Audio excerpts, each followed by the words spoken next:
आकाशवाणी है। आप सुन रहे हैं चित्रहार।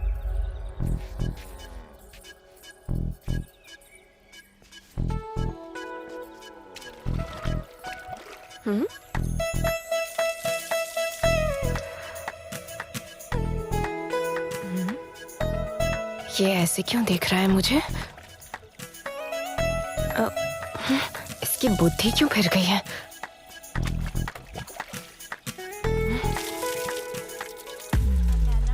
तुम लोग सुबह सुबह रील्स बनाने लग गए हो। इस इंस्टाग्राम से थोड़ा ब्रेक तो ले लो तुम लोग। ठीक है।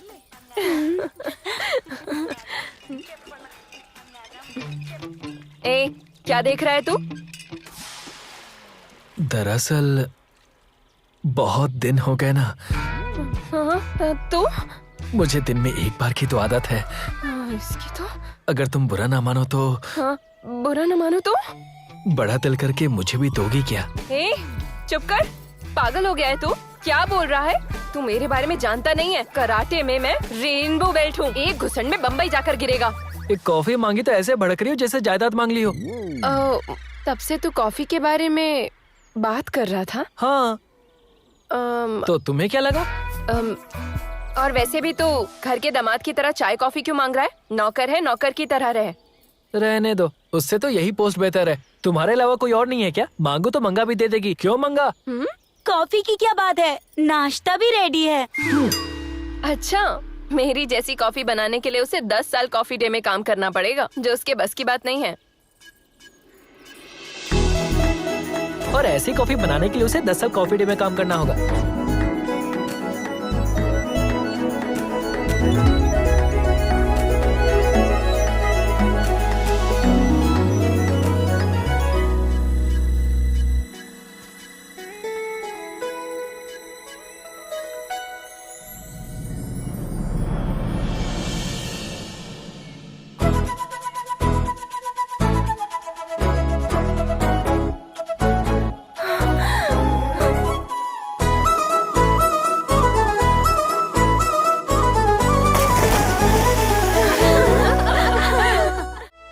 लॉर्ड साहब की तरह सो रहा है।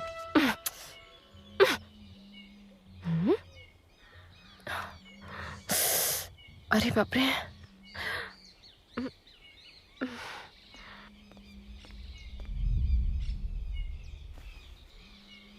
ठीक है, जब तक वो झोपड़ी तैयार नहीं हो जाती तब तक तुम अंदर सो सकते हो, लेकिन एक कंडीशन है।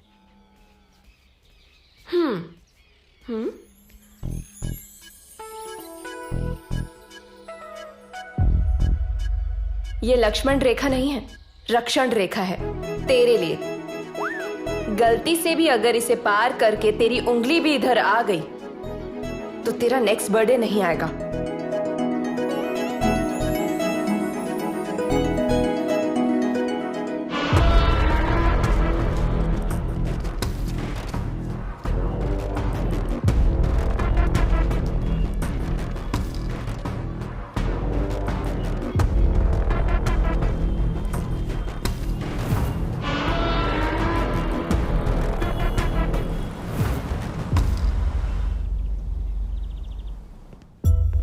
जीजू, जीजू, ये सब क्या है जीजू? सबको हिम्मत देने वाले आप टूट जाएंगे तो कैसे चलेगा? बचपन में पिताजी कहते थे बड़ा वाला बेचारा इमोशनल सिंपल फेलो है, पर छोटा वाला बहुत ज्यादा स्ट्रांग और सेंसिटिव है। मैं भी ऐसे ही पला बड़ा। उसके पैदा होने के बाद, उसे हाथ में लेने के बाद एक पल में ही मेरी आंखों में आंसू आ गए। वो फीलिंग क्या थी, I can never explain it. नहीं बता सकता। और अब देखो, मुझे पता तक नहीं वो कहां है, कैसा होगा। भगवान से मेरे पास इतनी प्रार्थना है, जस्ट वन थिंग, वो जहां कहीं भी रहे 4 लोगों के काम आए, किसी पर भी बोझ ना बने।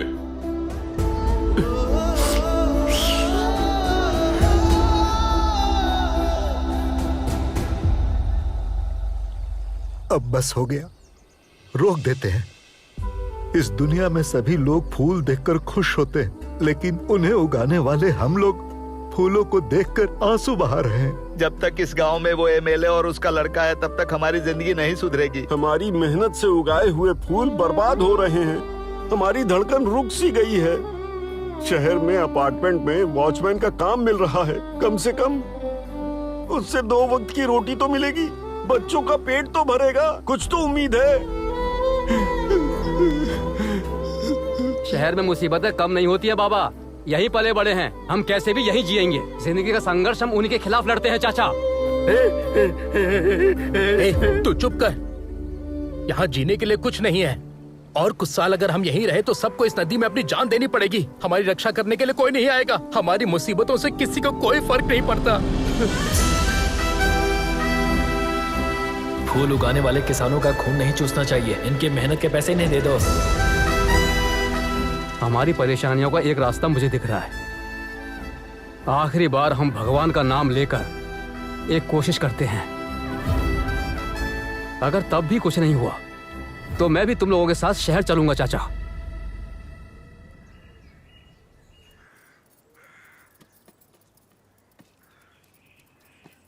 सारा काम तुमने अपने सर पे ले लिया। वो सत्ती तो बहुत टेढ़ा है, तुम पता नहीं कैसे चला रही हो। आप चिंता मत करो पापा, काम के लिए एक नया लड़का आया है, सब अच्छे से देख रहा है। नया लड़का? वैसे भी आजकल खेती का काम करने वाले कितने लड़के बचे हैं। वो कौन है बेटी? है एक रामू नाम का एक पागल लड़का, अनाथ है बेचारा। ठीक है पापा, अब मैं चलती हूँ। आप टाइम से खाना और दवाई खा लोगे तो घर आकर खुद से सब देख सकते हो। ठीक है, ध्यान से जाना बेटा। हाँ ठीक है।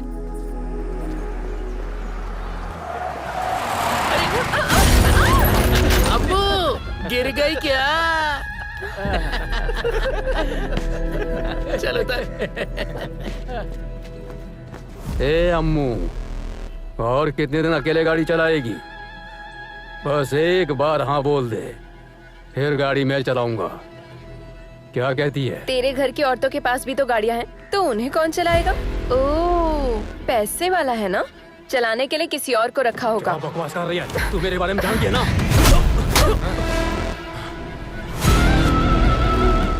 तू अपनी दादागिरी मार्केट में दिखाना, मेरे सामने नहीं।